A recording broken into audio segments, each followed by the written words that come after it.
Some of our most precious life memories are associated with being outside. This picture reminds me of outdoor swimming. I got married outside. When you think about your moments outdoors in your life when you had a wonderful time, I wonder what you think of. Perhaps it's being on the beach, having an ice cream, paddling in the sea maybe. Perhaps it's wandering through the country lanes, cycling through the countryside, looking for a cafe or a pub stop. I'm going to ask you to think about your moments in nature. It could be something recently. It could be something like my wedding that was huge in your life. It could be something that's small. Just give you 10 seconds to think about your 3 moments in nature. If you had to think of 3 things, what would those 3 moments be?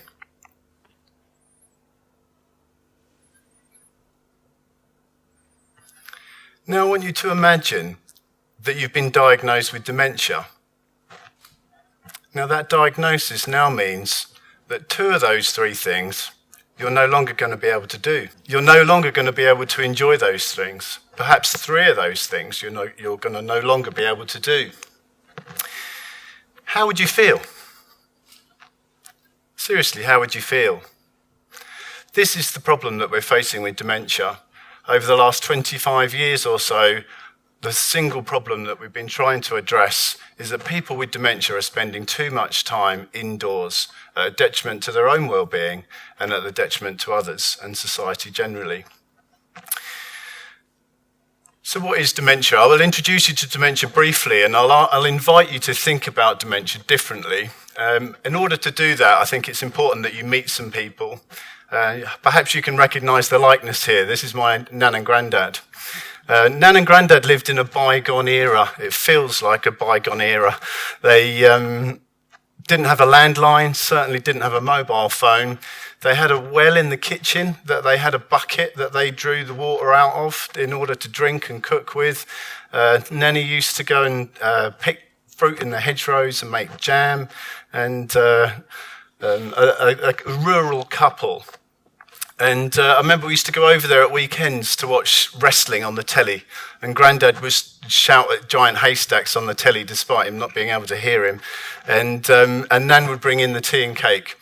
And the first thing that we realised that was something was going wrong for Nan was the tea and the saucers rattling on the tray. Nan went on to get Parkinson's disease, and then later on in that illness she had Parkinson's type dementia, and she ended up in a hospital in Ongar. As a young boy, I was struck by the horrors of that situation and the people that she was on an open ward with in various different states of distress. Grandad was a fit man, walked, gardened, cycled, long into his 80s, and he used to love walking our dog, and the first sign that we knew Grandad had a problem actually was relatively humorous. We were at a petrol station. He was giving us a lift to the gym, and we were walking around his car because he couldn't find his own petrol cap on his own car. And the day he turned up at our house, pulled up on the drive with his car, he got round into the boot of his car, opened the boot without knocking on the door, and got watering cans out of the boot. The watering cans were already full of water, and he started watering the plants in our garden, probably from the well water in the kitchen. And I said to Mum, "Grandad's outside. I think there's something rather odd going on." And that was the first sign that we knew that Grandad had a problem. Grandad went on to get Alzheimer's disease, and lived for many years, and very active man. But my abiding memory of Grandad is that despite his Alzheimer's, he used to love walking our dog around the block, and the dog loved it too. My other nan went on to get dementia too, so I've had 3 grandparents out of 4 with dementia, so you could say it's personal for me. But dementia generally is a personal thing. It affects everybody very differently. So what is dementia exactly? So dementia is an umbrella term in much the same way that cancer is an umbrella term. Medicine and psychiatry generally like to group things into similar diseases and similar illnesses. So there's lots and lots of different types of cancer, as there are lots and lots of different types of dementia, Alzheimer's being the most common type that people will have heard of. But there are lots of unusual types of dementia that many of the medics actually haven't heard of either. They need to look them up. So it's an umbrella term to refer to a series of diseases and illnesses of the brain which are degenerative and they get worse over time. And there's certain characteristics that the medical teams are looking for, which I'll introduce you to briefly. But essentially what we're talking about here, and just to reinforce the message, it's a set of brain diseases. And what the medics are looking out for, and if you're worried about somebody and you're sitting in the audience today or watching this talk and thinking, well, I know somebody that might have dementia, what might people be looking for that are the medical teams investigating these things? Essentially what we're talking about is changes in the higher mental functions. But just to introduce you to some of those changes briefly, the word mal means bad, as in malfunctioning. So, and that's a mnemonic for helping you remember three of the principal symptoms that people look for. M being memory. So quite often long-term memory typically can be very good and can be a source of joy and conversation. But short-term memory can be very poor. And A is for attention. And so it can be difficult to attend to things where there's more than one thing going on at a time. So if you're trying to listen to somebody and there's really bright lights or there's loud noises going on, it can be difficult to do more than one thing at a time, perhaps, for some. And the L is for language. And we see language difficulties for some people where they use simpler tenses, but also have problem naming things. So it's the big thing, the what's its name, thingamajig, and nouns become a problem sometimes with language, as does perception, the brain understanding what the eyes are seeing and what the ears are hearing. So these are the things that the doctors are looking out for, and some of the statistics perhaps you've seen in the media, they are rather daunting numbers. The Alzheimer's Disease International looked at this globally. Every 3 seconds, somebody develops dementia. So in that pause, somebody develops dementia globally. That's about 10 million people every year. But what is really important about these statistics is that they're not set in stone. About a third of dementia cases are linked to risk factors associated with our lifestyle. One of the key messages that hasn't yet been widely spread is that what's good for the heart is good for the head. So all the messages that we know around taking exercise being good for our heart health is also going to help your brain health too.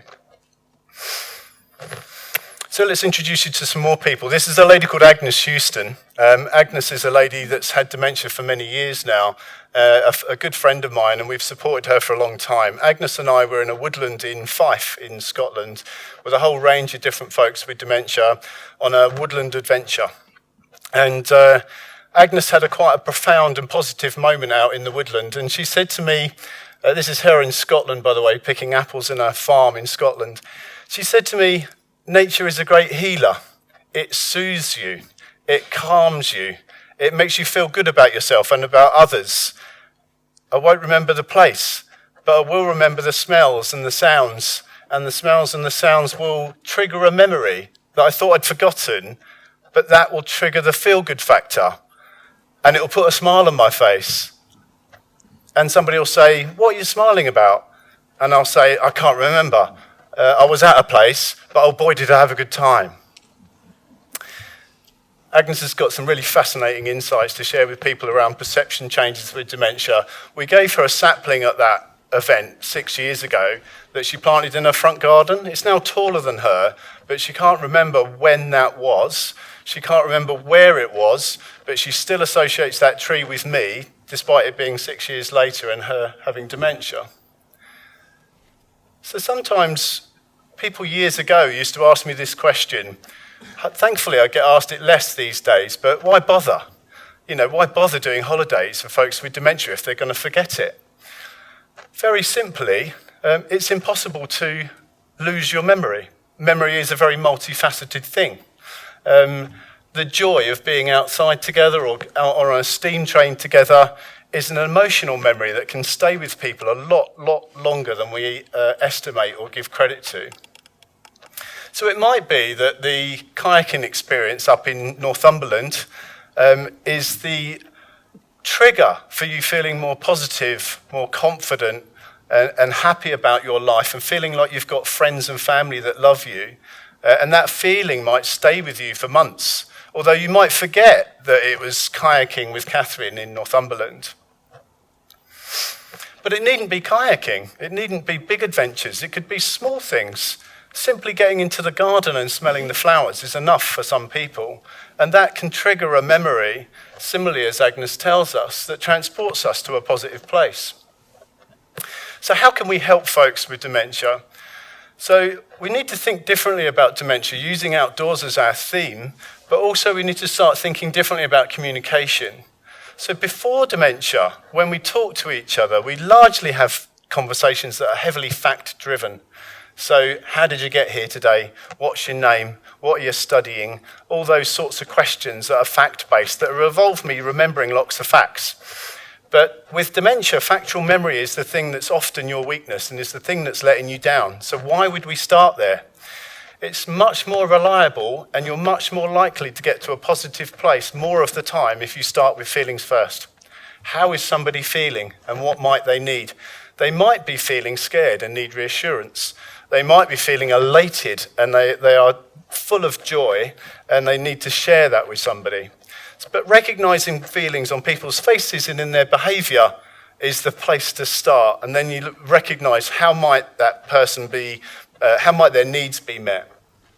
We're less concerned really with the facts as to whether somebody's factually correct or not. We're more worried about how somebody's feeling and making sure that they're supported to say what they want to say and do what they want to do. So there are challenges. There are things that dementia brings into people's lives uninvited that make life difficult. There are certain things that you can't do anymore. But there are lots of things that you can still do. So whilst there are clouds of difficulty, there is always the blue sky beyond, and there is always hope and effective alternatives to how we can live our lives differently. But whilst understanding of dementia has increased, understanding of how to live better with dementia hasn't increased equally. And this is where we need to think differently. So it might simply be getting out into your garden, listening to the birds. We conducted a piece of research called Is It Nice Outside? People told us that they just love listening to birds, sitting, listening and having a cup of coffee. It might be going down to your local pond or park. The opportunities to live better with dementia through interaction with the outdoor environment is only limited by our imagination. It could be small things and local activities, or it could be more ambitious things. So here we see Agnes in the middle of a whitewater rafting trip on a Grade 4 river in northern Scotland. So she's in the raft in the middle here with her good friend Nancy. Nancy and Agnes love mojitos, by the way.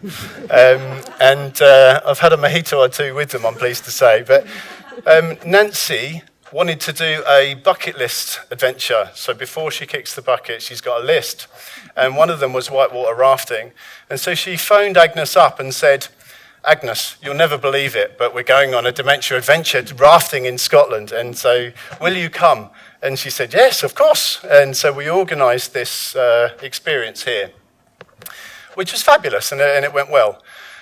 About a year later, we found out from Agnes that the same day that Nancy had called Agnes to invite her on this trip, that Agnes had been to her doctor, and her doctor said that she wasn't safe to cross the street on her own. On the very same day that she'd been invited to go whitewater rafting, and I'm very pleased to say that she said yes. But it could also be new things like llama trekking. There can be all sorts of activities that are related to our personal interests. Nature and outdoor activity is free. It's on our doorstep. We don't need to be prescribed it. It can be tailored to our individual preferences and to our choices previously, and to those things that we'd still like to do. Who knew that we wanted to go llama trekking? So just by way of starting to close, I introduce you to one more person, or two more actually, three. But the critical person here is Philip. So Philip is the handsome RAF man on the left, and flew Lancaster bombers in the war, spent a few years in a prisoner of war camp getting shot down. And here he is in a care home on the right with his so here he is on the right with his granddaughter Lucy Harding, who helped set up Dementia Adventure, and his great-grandson Charlie. Hopefully what you don't see in this photograph is dementia. Hopefully what you see in this photograph is a proud grandfather. So what I'd like you to hold in your mind is Philip or Agnes or Nancy. But perhaps you've got somebody that you're connected to. You've been thinking about somebody in your world, in your life, in your close family or friend network where you know they've got dementia. Over half the population are directly connected to somebody with dementia now. So if you do have somebody in your family and friends right now, hold them in your mind. If you don't, hold Philip in your mind. I'm going to close with a poem written by somebody with dementia called James McKillop. And James summed this up really beautifully. Well, I'm not dead yet, so I've got to go on living. And Soren Kierkegaard said, life must be lived forward, but can only be understood backwards. And that's the case with dementia. When we reflect and look back, we can understand the emerging symptoms, but we need hope and activity and opportunity in order to go on living. So James shared the following poem. So keep your loved one in mind. I'm still your friend from your far-off school days, your ever-loving spouse since our wedding day. I'm still your father, your mother, who was forever there when you were needing me most. I'm your big sister. I'm your little brother. The person who needs all of your understanding, though things are changing. I still love you, although I've become so differently the same. Thank you.